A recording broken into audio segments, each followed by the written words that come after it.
Selamat pagi, siang, sore, ataupun malam Bu Prima. Pada kesempatan kali ini, kelompok kami yang beranggotakan saya sendiri, Feni, Marianella Christina Resnar, Natali Hiskia, Mitasari Togatorop, Sharon Aurelia, dan Eka Widya Ashari ingin mempresentasikan hasil penelitian kami mengenai suatu UMKM parfum. Nah, dimulai dari penjelasan mengenai UMKM sendiri. UMKM kepanjangannya adalah usaha mikro kecil dan menengah, di mana UMKM ini merupakan usaha produktif yang dimiliki perorangan maupun badan usaha yang telah memenuhi kriteria sebagai usaha mikro, di mana usaha mikro ini memiliki ciri khas bahwa aset yang dimiliki totalnya maksimal 50 juta rupiah dan omset yang dicapai dalam sebulan maksimal 300 juta rupiah. Nah, dalam suatu proses perdagangan, baik itu barang maupun jasa, pasti kita udah nggak asing lagi nih sama yang namanya HPP atau harga pokok produksi, di mana HPP ini merupakan total biaya yang dikeluarkan untuk menghasilkan suatu barang atau jasa.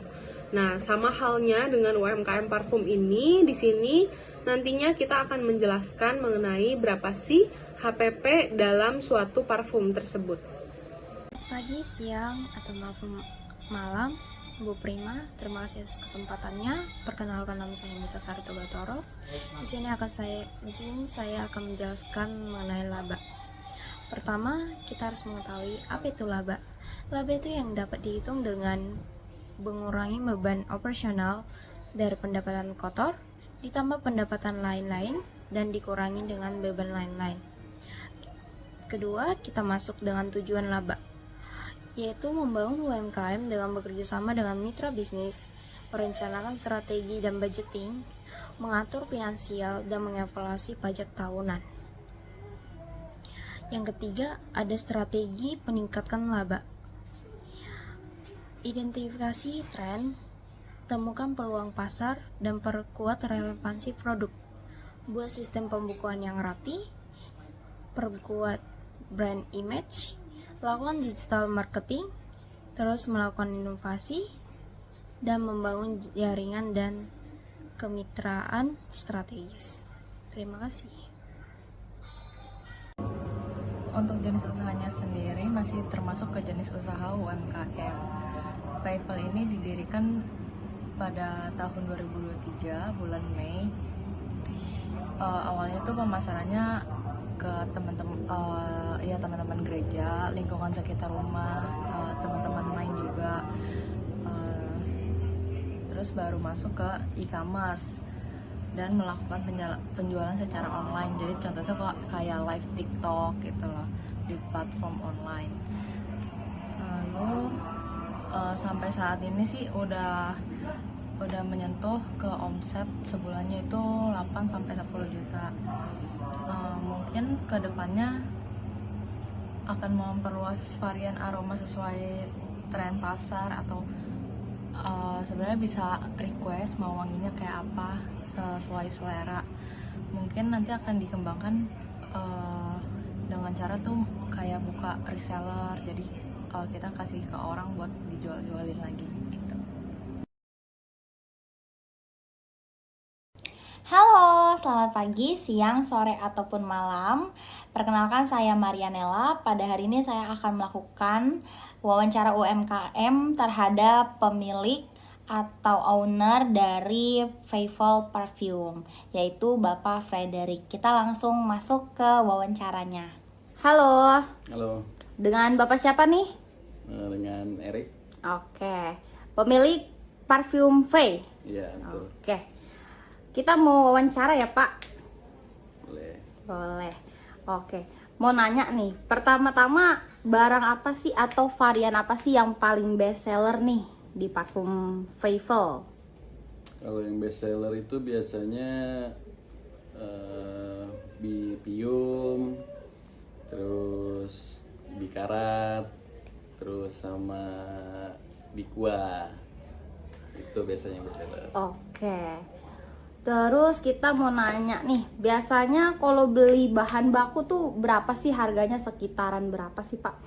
Untuk bahan baku kurang lebih sekitar 500 ribuan ya. Per liter gitu? Atau Eh, gimana? Per 500 mili. Oh, oke. Siap. Kalau beli bahan baku nih untuk dijual, biasanya dalam jumlah berapa banyak sih, Pak? Kalau boleh tahu nih. Untuk bahan bakunya sendiri itu sekitar 3 liter. Itu sekitar karena 6 varian kan, jadi kita 3 liter biasanya, terus dan ditakar dalam botol 35 mili. Kalau botolnya tuh biasanya belinya berapa pieces tuh, Pak, per bulannya? Biasanya karena apa ya, karena nggak terlalu, belum terlalu banyak gitu ya penjualan, jadi kita ambilnya sedikit-sedikit dulu, itu minimal 100 lah, 100 botol. Oke. Itu untuk barang-barang, mengenai barang-barang yang dijual ya, atau Iya. parfumnya. Oke, kita masuk ke biaya-biaya nih, Pak. Kita mau tahu nih, biasanya kalau beli barang itu ada ongkirnya nggak sih, Pak? Beli barang apa nih? Beli barang bahan baku gitu. Biasanya Oh. beli dari mana, biasa dikirim kan, ada ongkirnya nggak sih, Pak? Kayak gitu. Kalau untuk ongkir itu nggak ada. Gratis ongkir berarti ya, Pak? Karena Wih. kita kan ambil sendiri. Iya, Biasanya mantap. ambil sendiri. Berarti tidak ada ongkir ya? Nggak ada ongkir. Oke. Kalau untuk packaging atau kemasannya biasanya menggunakan apa nih, Pak? Untuk packagingnya sendiri itu menggunakan box packaging ya, untuk box parfumnya. Terus kita lapisi sama bubble wrap, sama ya udah itu. Botolnya ya, tahu botolnya. Kira-kira habis berapa, Pak? Kalau misalnya 100 pieces kan misalnya, kurang lebih tuh berapa tuh kalau untuk packagingnya aja per bulan? Untuk packagingnya aja itu sekitar 500 ribuan lah. Sekitar 500 ribuan. Oke. Terus kita lanjut. Ada biaya lain-lain nggak sih, Pak? Seperti listrik atau gas misalnya. Ini kan Bapak menjualkannya secara online nih. Berarti ada biaya wifi dan listrik kayak gitu kan, Pak? Kira-kira tuh per bulannya berapa tuh, Pak?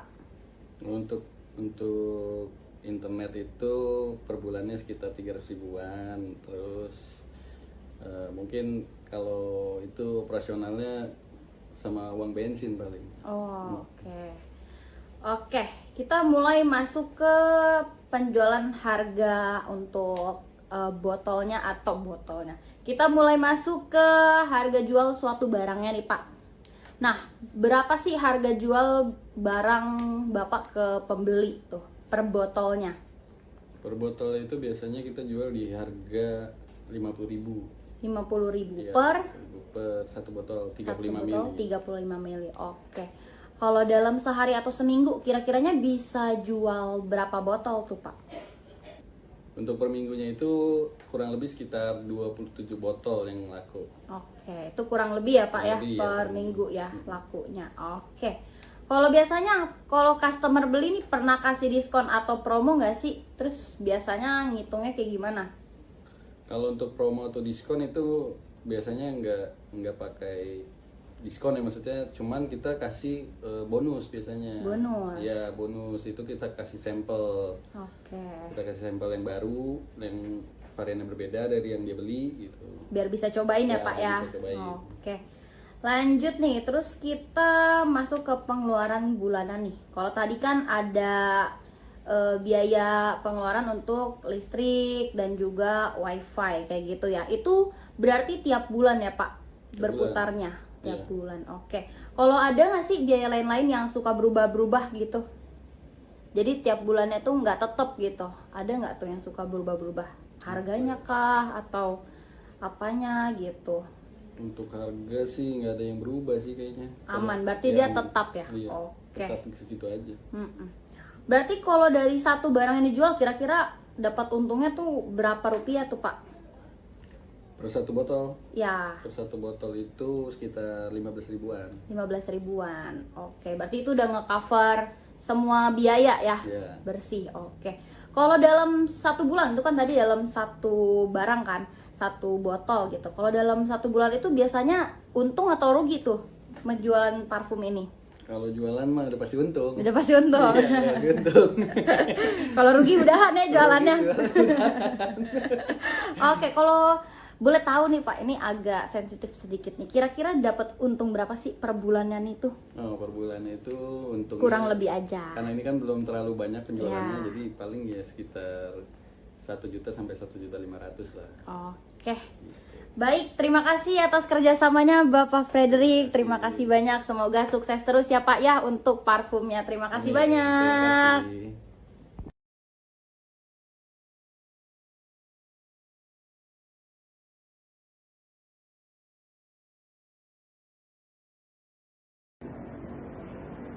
Selamat pagi, siang, sore, Bu Prima.